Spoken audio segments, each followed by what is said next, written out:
Good afternoon, everybody.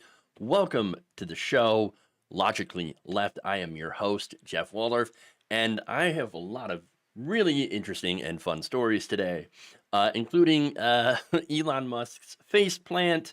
Kristi Noem doesn't exactly know what habeas corpus is.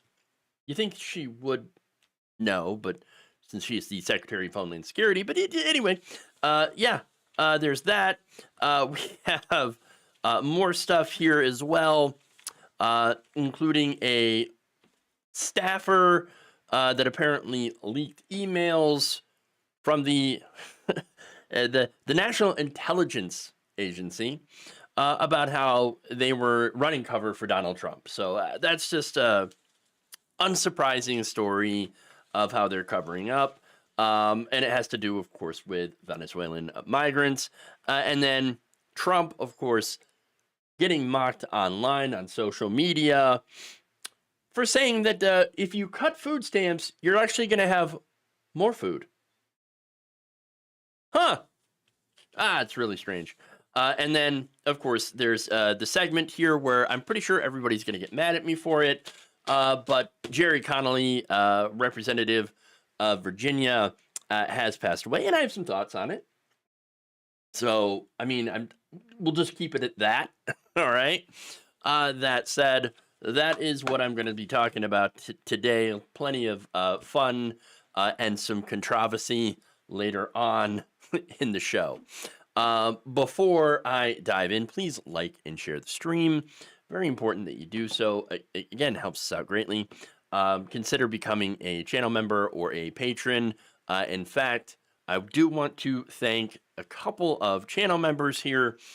Him Outside for signing up and becoming a channel member on YouTube, and Timothy M, who rejoined. So appreciate that. Thank you so much for supporting independent progressive media.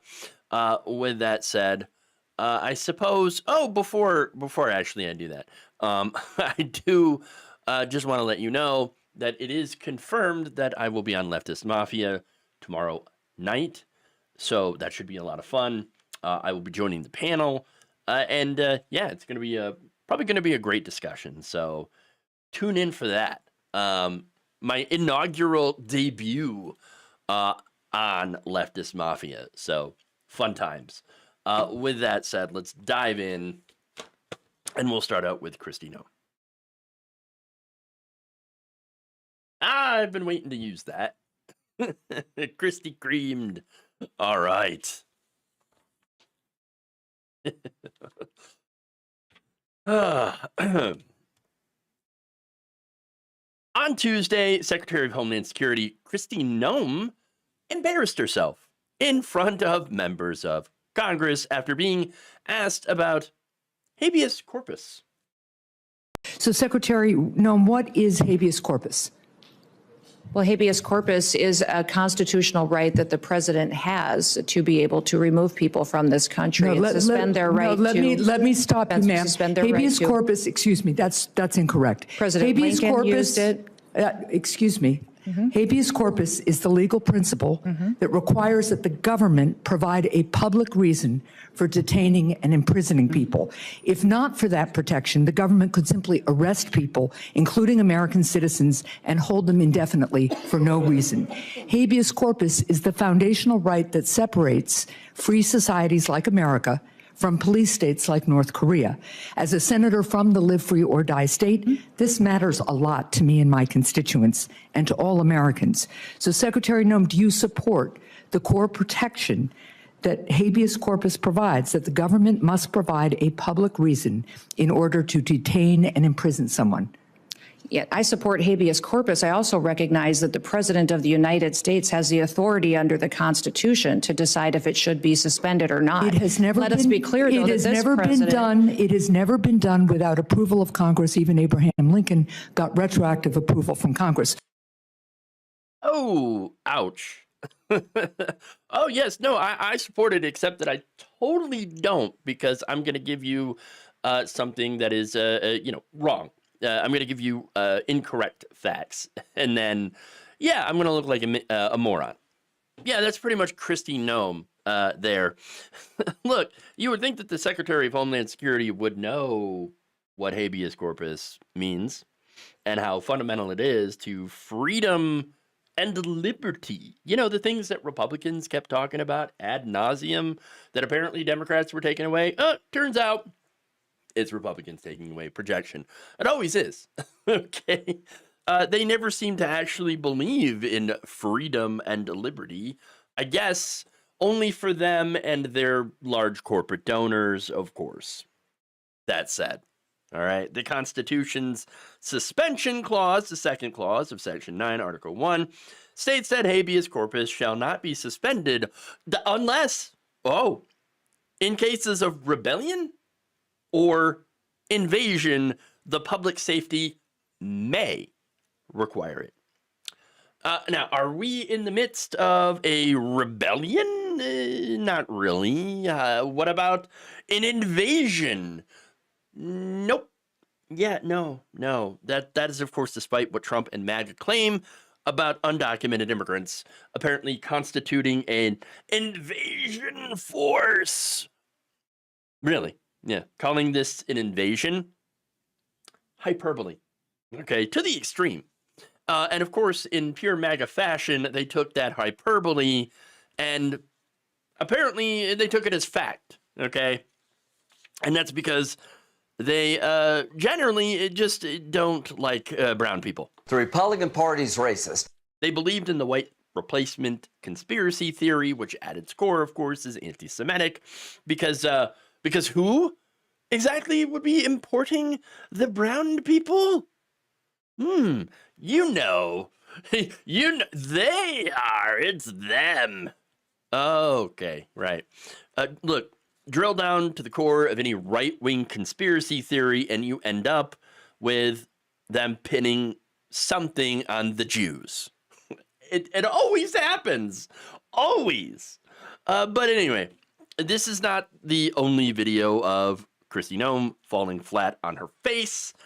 In fact, later on, you had Senator Andy Kim, who came around to address this point again.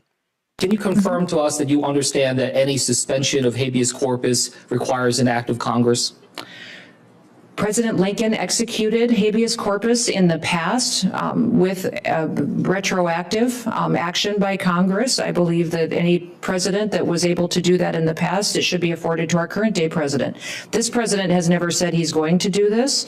He's never communicated to me or his administration that they're going to consider suspending habeas corpus, but I do think the Constitution allows them the right to consider it.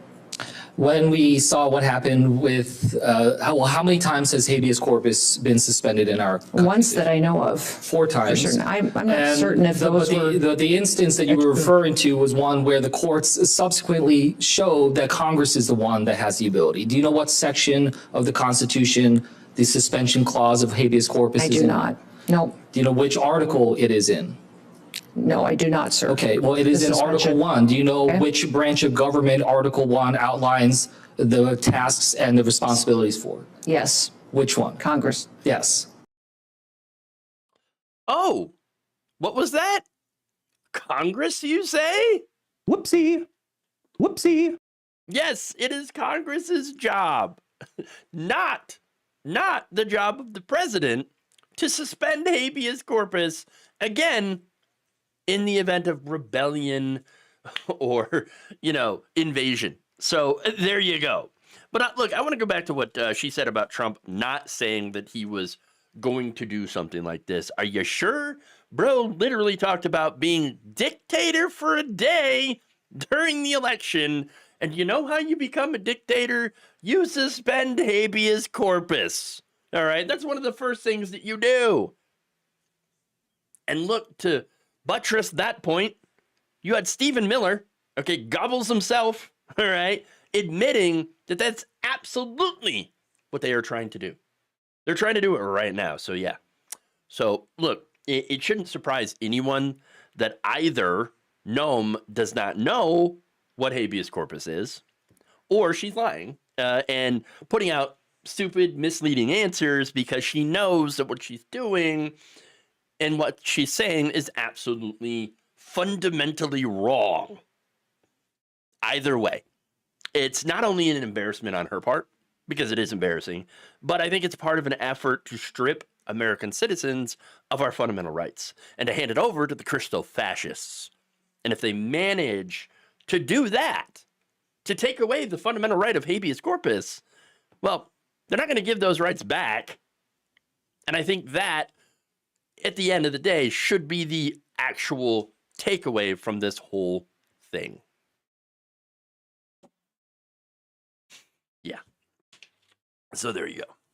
All right, moving on. Let's go to Elon Musk. The Musk meltdown. Oh boy. Chief Twit at it again.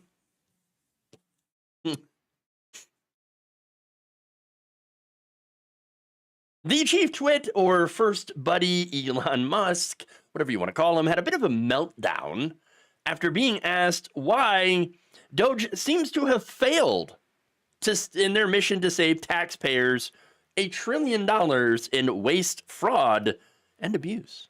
You've talked about $4 billion a day being saved, but that won't get, which is, and I think everyone can agree that combating waste and inefficiency in government is a very good thing. But if you add that up, it's not going to get to 2 trillion over the lifetime of Doge. There's what Doge.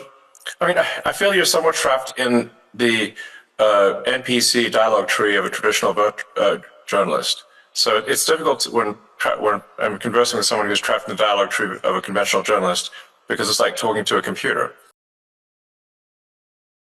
It's like talking to a computer, everybody. Yes, and talking to you is like talking to a moron. Oh, wait, that's exactly what it is. A guy who pretends to be smart, but actually isn't. Yeah, that's what that is. I think I've nailed it. All right.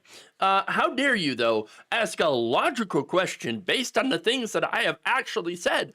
First, he claimed that he's going to, with Doge, save $2 trillion. And then he's like, oh, actually, you know what? Maybe I'm not going to save $2 trillion. Maybe we'll save $1 trillion. And then, oops. I didn't actually do that at all. These damn NPCs, though, they're locked in their dialogue trees. Yeah, that's what it is. Really? Because I think your dialogue tree is broken. Okay. Some bad programming on it, perhaps. I don't know. I do know that it sounds like you're going through some massive cope and seethe. All right. After Doge failed to do their stated goal. All right. Because that's embarrassing. That, by the way, here's the thing, though. There was the stated goal of Doge, and then there's the real goal of Doge. What do I mean? Well, we know the stated goal, right? To eliminate waste, fraud, and abuse, and save taxpayers' money. That's what we're saying that the whole thing was supposed to be about, right? But the real goal, as I mentioned, is to hobble government agencies that were investigating Elon Musk and his businesses. And in that, Doge has been a complete and total success. All right. Now, of course, it only came at the cost of his reputation, which is in the crapper, as well as his civilian customer base, which is boycotting him. But don't worry, though. He's going to be okay. He's got a ton of government contracts. That's right. Government taxpayer contracts that are going to keep him very, very wealthy for the rest of his days. So I guess he's going to be all right. As opposed to the rest of us, of course, who are being absolutely eviscerated thanks to the Doge cuts. Yeah. Now, there's another video here, and it's where Musk goes on to make some excuses. Doge is an advisory group.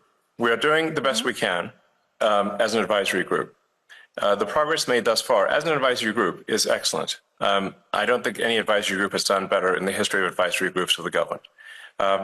Now, we do not make the laws, nor do we control the judiciary, nor do we control the executive branch. We are simply advisors. In that context, we are doing very well. Beyond that, we cannot take action beyond that because we are not some sort of imperial dictator of the government. There are three branches of government that that are to some degree opposed to that level of cost savings. But nonetheless, let's not criticize whether there's 4 trillion, and instead look at the fact that 160 billion has been saved, and more will be saved too. So let me just address there something that he said that was very Trumpian, because you could tell he hung around Mar-a-Lago for quite some time. And so when I heard him say, oh, I don't think any advisory group has done better in the history of advisory groups for the government, that's a Trumpian thing. He picked that right up. Okay. He picked it up. But all right. Anyway, oh guys, we're doing the best that we can. You know, we're not dictators. Really? Well, you kind of acted like it when you shut down things like USAID and other agencies that require congressional approval. And so you've had a lot of court cases reversing some of those decisions that you have made. So that's kind of a dictator thing to do. But all right, now you said, well, you know, we saved billions of dollars. Now he said, 60 billion? But then there's different figures that are like, oh, well, we actually saved about $170 billion. Well, no, he didn't. Again, only $70.9 billion of that figure, of the $170 billion that they allegedly saved, is itemized. And of that, a lot of those supposed savings are pretty questionable. All right. So let me give you some examples. The contracts that they canceled to save money, many of them were already complete. The money was already spent. So you didn't cancel anything. There's no savings there. And not only that, but some of the purported canceled projects were not actually canceled. Yes. For example, the $38.7 million contract for wastewater monitoring for COVID, that apparently Doge claimed that we saved $38 million, everybody, by canceling this. CBS News, however, contacted the company that had the contract, Verily Life Sciences, who disputed its cancellation and said, no, we actually still have a contract. Yeah, the contract's still active. Oops. Now, a CDC spokesperson also confirmed that this was active and clarified that the contract was only modified, not canceled. Quote, this was an expired scope of work that has been superseded by a new working contract. The new contract, listed in government databases, is valued at $41 million and extends through August 6th, 2026. Whoopsie. Oops. Oh no. But it gets better. Of the $170 billion allegedly saved through making these cuts, it actually costs about $130 billion. One analysis by researchers and institutions, including the University of Maryland and University of Pennsylvania, estimates the cuts to the health research, which is just one thing that was cut, will result in about $16 billion in annual economic loss from the 68,000 jobs that have been lost. Another thing that isn't mentioned is, of course, the cost of litigation, the cost of firing people and then having to rehire them. So you've got all of that, all right? And there's more. Another analysis notes that the IRS could end up foregoing about $323 billion in tax revenue over the next decade due to lower tax compliance and a decline in audits. Now, that's a result, of course, of firing about 40% of IRS staff. So there you go. Oops, that's according to the Yale Budget Lab. Hey, but you know what? They're okay with that because, well, that just means less billionaires getting, having to pay taxes and getting audited. So we're totally fine with that. Look, at the end of the day, Doge is a perverse joke. They took the lie that government programs that help the poor are filled with waste, fraud, and abuse. Nobody likes waste, fraud, and abuse. And the poor are often the targets of these kinds of scams, where you have people, oh, look at how much money we're wasting on those welfare queens. We're going to have to do something about that because they're taking all the money. They're taking all the money.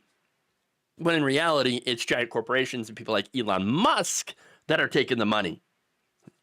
And look, they took that lie And then they used it to cut the agencies that actually were trying to root out waste, fraud, and abuse by giant corporations, while cutting things that actually help average working people. Okay? And so, yes, it may be a joke, but ain't no one laughing except for the ones that are able to run to the bank with all of their ill-gotten gains. Okay? So, look, I want to give credit here to Michelle Hussein, who actually attempted during that entire interview to try to hold Elon Musk accountable. She is now, of course, likely getting all sorts of angry threats from chuds and Musk bootlickers. Which is, of course, how you know that her questions were really good, valid, and struck a nerve.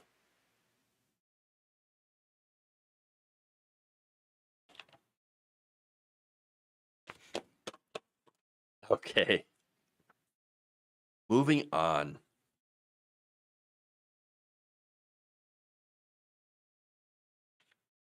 Uh-oh.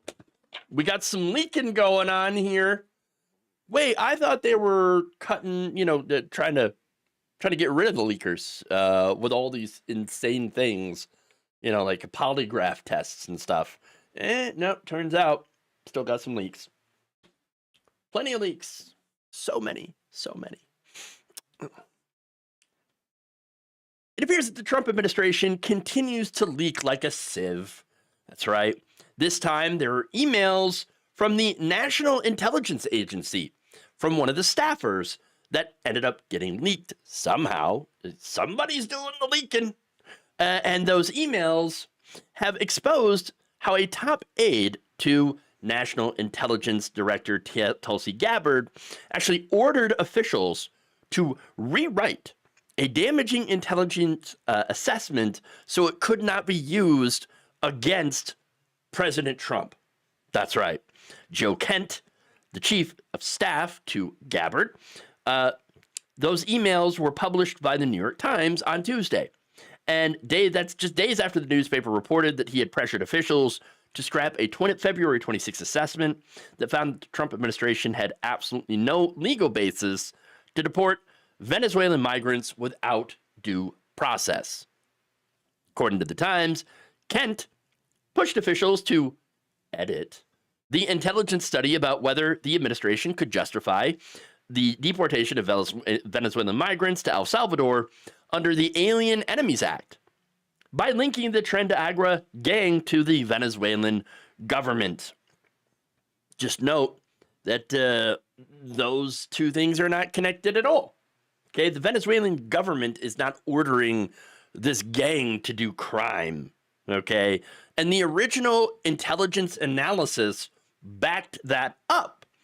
Again, pretty inconvenient, though, to the president because he and his cabinet keep going out there and saying, oh, do you know that President Maduro and Venezuela, scary socialist, right, is personally ordering Tren de Agua to go and do crime in the United States? Did you know that? No, because it's not true. Okay, but that intelligence analysis, which, once again, contradicted them, well, it kind of made them a bit angry. And so they had to get out the trusty old Sharpie and change it. Yes, that's right. In fact, here's one email that Kent wrote on April 3rd to a group of intelligence officials saying, quote, "We need to do some rewriting. Yes, and more analytic work, so this document is not used against the DNI or POTUS." Oh, okay. Oh, there you go. It further says, let's just come out and say TDA leaders are given sanctuary in Venezuela as their gang members commit horrendous crimes in America. Then we could provide the context about our exact knowledge of relationship between TDA and the Venezuelan government. Kent wrote to officials, including Michael Collins, then the acting head of the National Intelligence Council. Kent also went on to criticize the intelligence assessment for failing to adequately portray the situation at the southern border and what he believed was the Biden administration's role in creating a migrant crisis and characterized the former president as, quote, having announced that the border was open and having turned Customs and Border Protection into a travel service for illegals. Oh, you're going to love this next part, too, in this email. First, he says TDA didn't need logistical support from the Venezuelan government because Biden provided it for them. I understand some may view this as political, but it's not. Oh, okay. Yeah. No, it's look, it looks political and all, but trust me, it's not. Really? You believe that? Nobody believes it. It's purely political and purely fictional. That's it. I mean, come on. Look, you remember blaming Biden and the Biden administration? Come on. Remember when VP Harris was addressing migrants from, yes, Guatemala, but also, you know, the members of the Central America and the Global South? What did she say again? In that, it was 2021. Would she tell them, oh, no, come on in. We're open for business. Well, let's see what she actually said. To folks in this region who are thinking about making that dangerous trek to the United States-Mexico border, do not come. Do not come. Oh, do not come. Oh, that's it. Yeah, that was it. So not only that, but of course you had during the election, Trump had told Republicans to tank a very draconian immigration bill supported by Biden and the Democrats. I disagreed with that bill. I thought it was too restrictive, too draconian. Okay, that really cut down on asylum seekers. But Trump was like, yeah, it's pretty draconian, but you can't pass it though. Why? Well, because they wanted to run on Biden likes open borders. That's it. Which is, again, he obviously doesn't. Okay. Biden ended up doing an executive order himself, since Republicans tanked this bill, to curtail the number of asylum seekers. Look, the reality here is that Biden has deported more people than Trump when he was president. And when Biden was VP, President Obama deported more people than Biden and Trump. Period. Okay. Look, Barack Obama, there's a reason we call him the deporter in chief. Okay.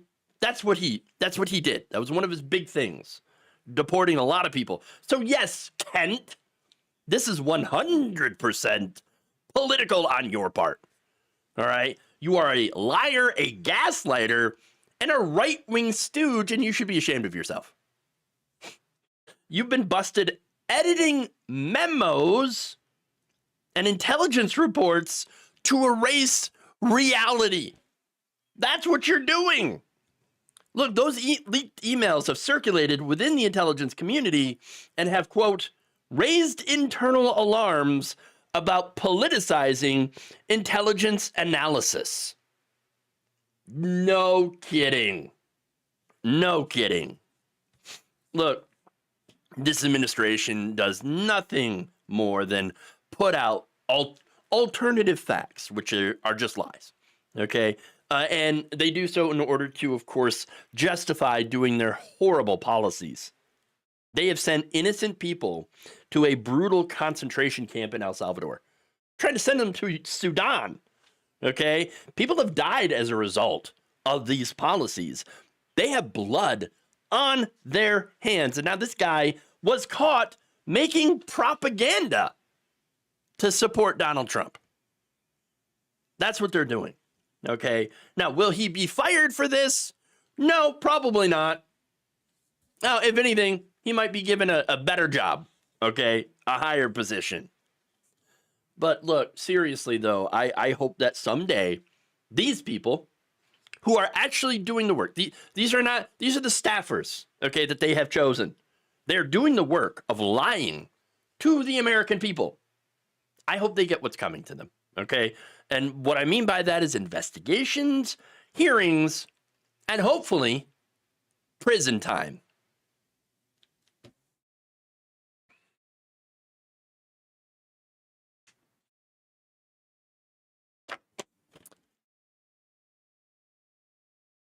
Trump should be sent out of the country for his vicious crimes against the country. Send him to Mars with Elon. Except instead of aiming towards Mars, we should probably aim towards the sun. I mean, oops, did I say that? People have said worse. Many people have said worse. Okay, anyway. Speaking of the orange piece of crap, here we go.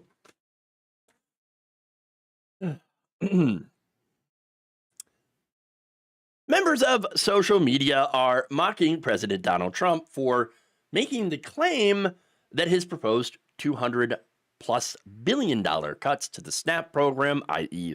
food stamps, will somehow give people more food. Let me just tell you, the cut is going to give everybody much more food because prices are coming way down. Groceries are down. Eggs. You told me about eggs. You asked me a question about eggs my first week.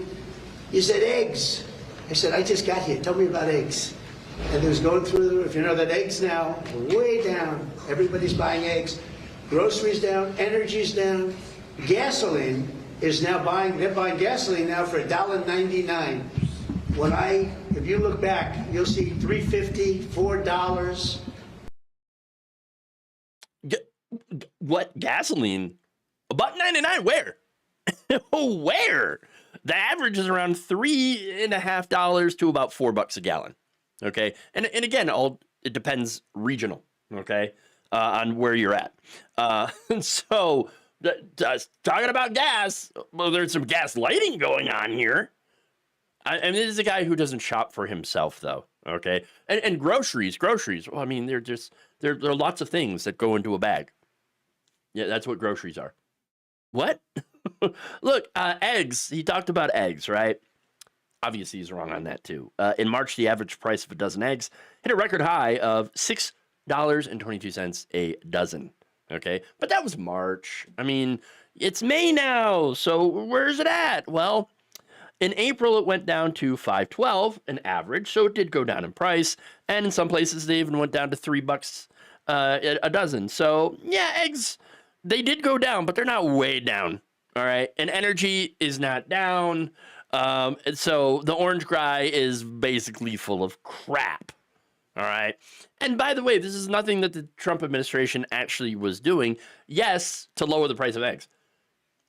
They were trying to import eggs from other places, which is kind of funny because, what about the tariffs?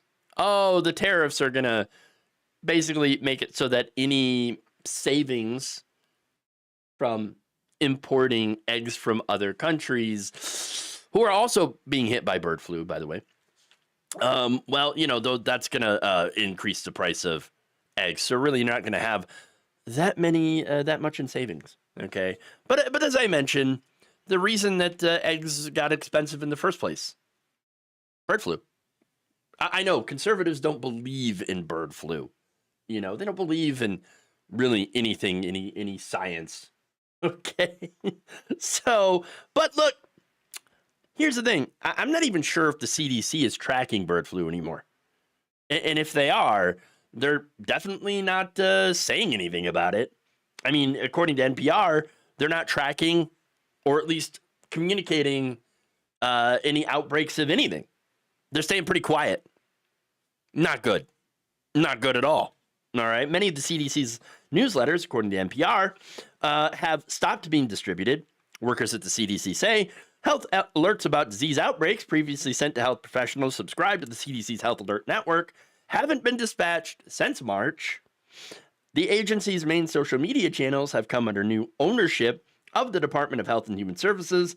Emails reviewed by NPR show, and most have gone more than a month without posting their own new content.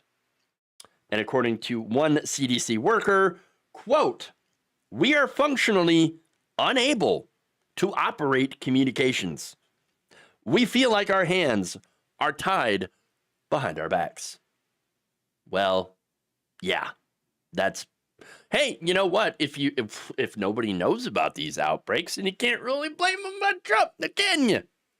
See, it's what he tried to do during COVID, by the way.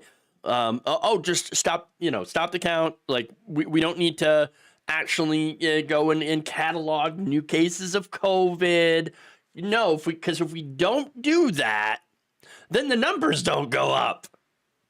Oh, see, that's okay then. That's what they're doing. That's the whole plan. Okay. Now, that said, social media, of course, jumped all over this. In fact, one user wrote, "It doesn't matter how low the prices are when you don't have enough money to afford food." Pretty simple, right? Another said, "Cutting food assistance while prices are coming down, that's a gamble millions of vulnerable families can't afford. Promises don't fill empty plates. Real support does." Ah, yes, but they don't want to actually give people real support. So, another said, "Next up, canceling healthcare so everyone becomes healthier through the power of savings." Ah, yes, of course. And another said, "That does not even make sense." No, it doesn't make sense. But guess what? We don't do that here in America anymore, okay? Donald Trump and MAGA is living in an alternate reality with alternative facts, along with Maha as well, okay? Look, the reality is things are more expensive. The tariffs are not helping. They're actively hurting American families because that's who pays it, okay? But again, the whole idea of cutting billions of dollars from SNAP, the idea that cutting that will make food more affordable is just, no, it's stupid. It's stupid. Just incredibly stupid. All right? It doesn't make any sense. And by the way, cutting the SNAP program is going to make things probably more expensive because SNAP is a subsidy to corporations. Okay, that's what the food stamp program, it's part of the farm bill. Okay, and by the way, it's not just a subsidy to those corporations, it's a subsidy to the farmers. Yes, and now they're going to lose out on that money. Okay, farms are going to fold, and they're already having a hard time with the tariffs. And so, and not only that, but the closure of USAID that bought billions of dollars worth of food from the farms. All of that is going to drive the prices up. And then you're going to have people who do not have SNAP, who don't have food assistance, that are not going to be able to spend that money at these stores. So that's going to be an absolute disaster. All right. Look, food banks, they're already running out even well before these massive cuts go into place. All right. They're being stretched to the limit. In fact, there was the head of the Nevada Food Bank spoke to NBC last month. All right. Who said this, quote, "These reductions don't just affect people facing hunger." Speaking of SNAP, they also hurt the retailers, farmers, and businesses that supply fresh, local food to our region. And there you go. Prices, they're not down, and they're not going down. And a lot of people will be going hungry. And you know what? I think that is the the overall point here. Okay, the ultimate goal. The cruelty here, because that's what it is. The cruelty is intentional. Because I believe that we have a government that is subscribed to social Darwinism. Okay? And what that is they think that if you are wealthy, if you are rich, then you did something right, that you're a better person, that you're more moral and more fit to survive. So therefore, we will help you. You will survive and you will get even richer. But if you are poor, then that's your fault. You did something. You are a terrible person or something or whatever and are inferior and deserve to die. That's what these people believe. And maybe even if they say that they don't believe that, their actions say otherwise.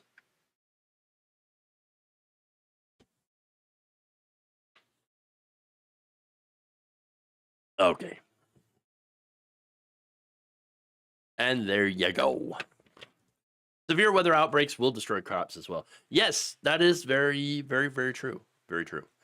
All right. Last story here. I just kind of blew right through these today. Crazy. So this is the segment where people are going to get mad at me. Okay.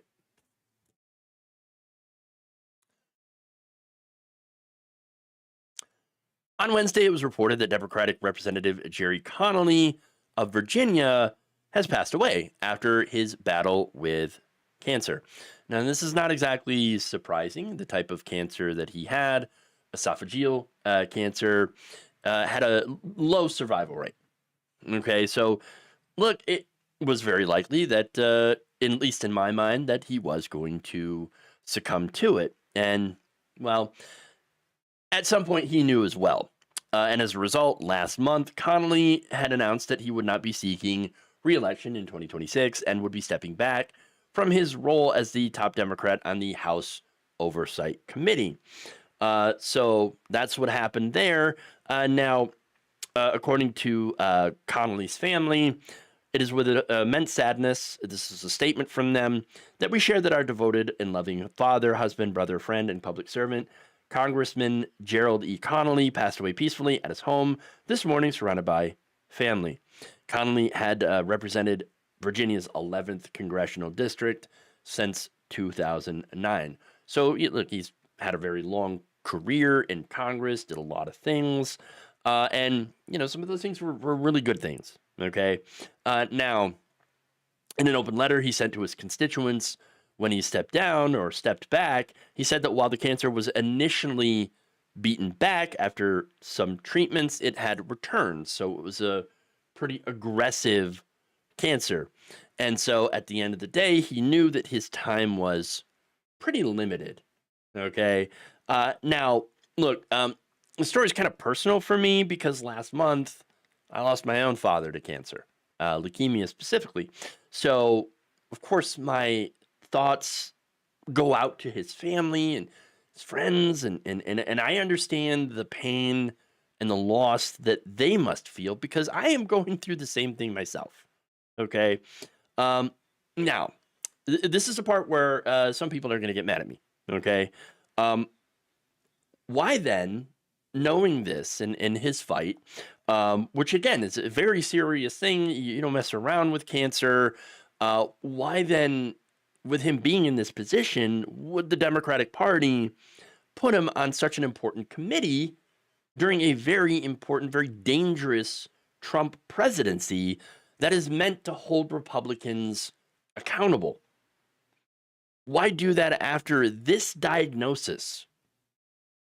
I will never understand that, especially since the person that Connelly was running against at the time for that spot was AOC.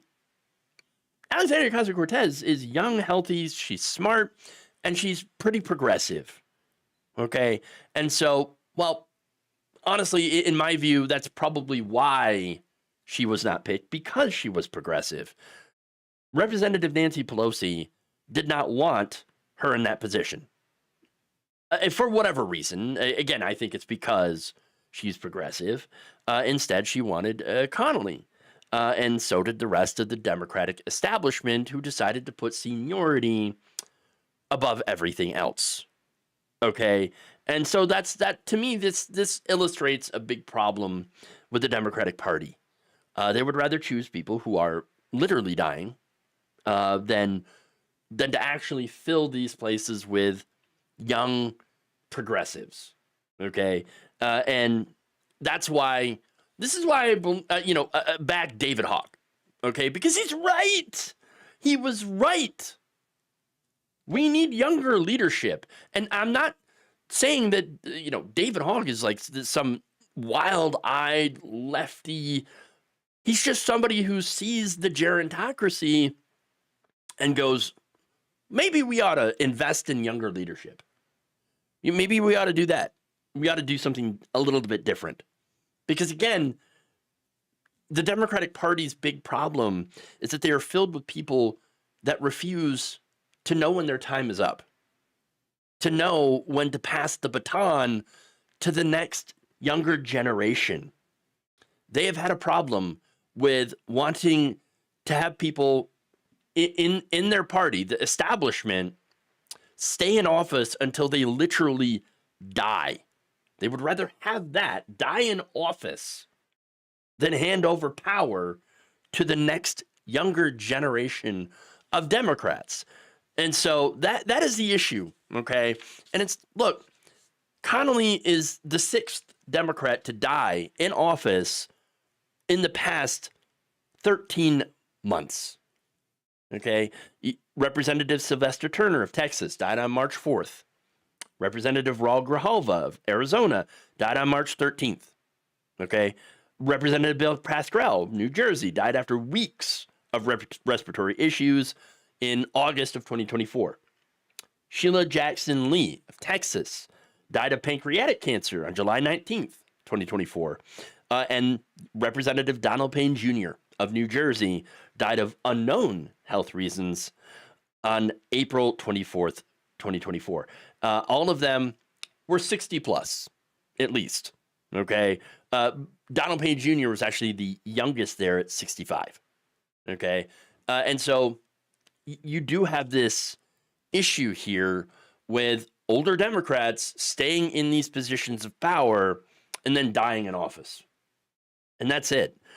Call me crazy, but wouldn't it have been better for these politicians to have retired so they could spend the rest of their time, whatever time they have left, with their families, and at the same time making room for young, talented progressives? I feel like that should have been the thing. Again, this is not here to trash Connelly. I certainly feel so bad for his family. And again, I'm going through that same pain, okay? Connelly has even done some good work in the past. And I could admit that my timing here perhaps sucks for pointing this out, but you've got to. And I know people are going to get mad at me for it, but you got to point out how the Democrats are ignoring young people. And I'm not so young myself, all right? So I get it. I get it. But like, they're refusing to change the party itself, the leadership. And this is after getting defeated by a reality show con man, not once, but twice. It's the same people, all right? And still, they refuse to elevate young, talented progressives into these positions of power and leadership, which they should be doing, where they can actually do real good. And maybe even, I don't know, realign the party into one that serves the working class and not the donors, not the big corporations, okay? The Democratic Party is in trouble, all right? They're at a 27% approval rate. That's a problem. This is while Republicans are out there doing some of the most unpopular policies imaginable. They're destroying our country. And the Democrats refuse to change. It's insane. What are we doing here? What are the Democrats doing? And again, like David Hogg or not, he is correct in the fact that we do need younger leadership to come in and to change the direction of the party. That's the thing. And yet, right now, it feels like you have the older generation of establishment Democrats that apparently has to literally die off for this to happen, for there to be any change, because they're refusing to get out of the way. And I'm sorry if it seems like this is mean, but somebody has to say something. Somebody has to tell the truth here. The Democratic Party must change, must adapt, and must embrace the younger progressive wing of the party if they ever want to regain power and become relevant again.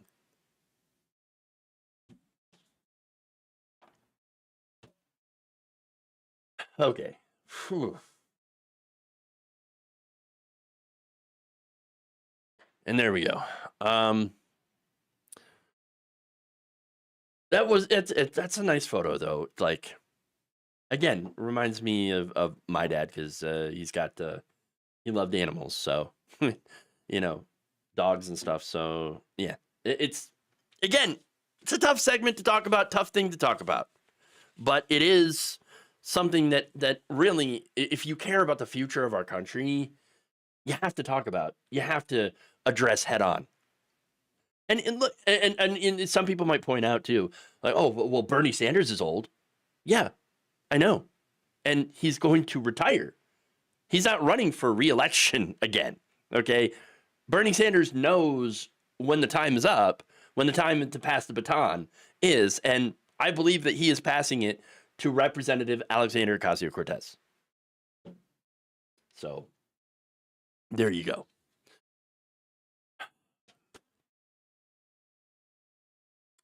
All right.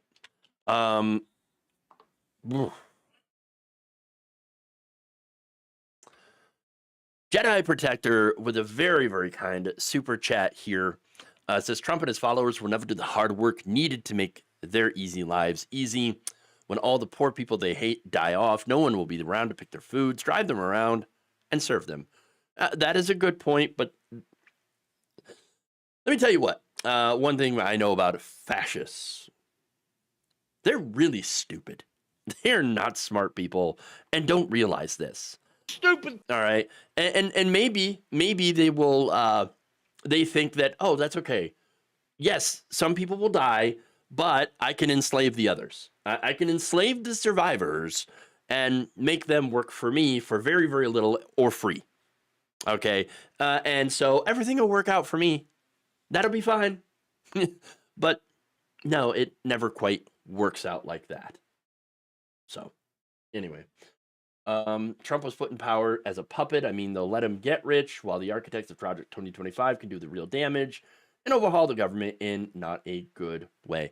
Yeah, I mean, Donald Trump is smart enough to operate the auto pen. Okay. If you even operate the auto pen as president. He's smart enough to sign these Project 2025 executive orders. And look, I also think that Elon Musk was basically installed as the face of Doge because of how unpopular they knew their cuts were going to be. So he's kind of the fall guy. And so there you go. All right. Anyway. With that said, thank you for that super chat. I do appreciate that. Much appreciation. Kit Kat says, I wish AOC had been more aggressive with the Medicare for All when she was first in office. Lost a lot of respect every time the Progressive Squad caved. She has a lot to prove now. Yeah, and again, I understand why you feel that way. And I think that yes, could she be more aggressive on some of these issues? Yeah, sure. But I also think that she's probably one of the better ones that we have. And so, and again, it may not mean much to some people, and I get that too. But I still think that she's probably one of the better Democrats that we have, which I guess could show you or could tell you that the Democratic Party needs a lot of work. So there you go. Jeanette Garceau on Facebook says, in my opinion, the Democrats did not fight hard enough to keep Trump out of the running. I will agree with that too. Yeah, I will definitely agree with that. So there, yeah. All right. With that said, I want to thank everybody for tuning in here. Do appreciate you watching and commenting and sharing this stream and the videos as well. So thank you for that. Please, if you want to support independent progressive media, sign up, become a patron, patreon.com/jeffwaldorf, or become a channel member, or sign up on Twitch or on our Facebook page to become a subscriber. With that said, thank you all. Love you. And remember, take care of your friends, your family, your communities. Change begins with you at the bottom, organizing your communities, organizing labor, mutual aid, all those wonderful things that we can do to help each other in this time where we need all the help that we can get. All right. Love you all, and we'll see you tomorrow.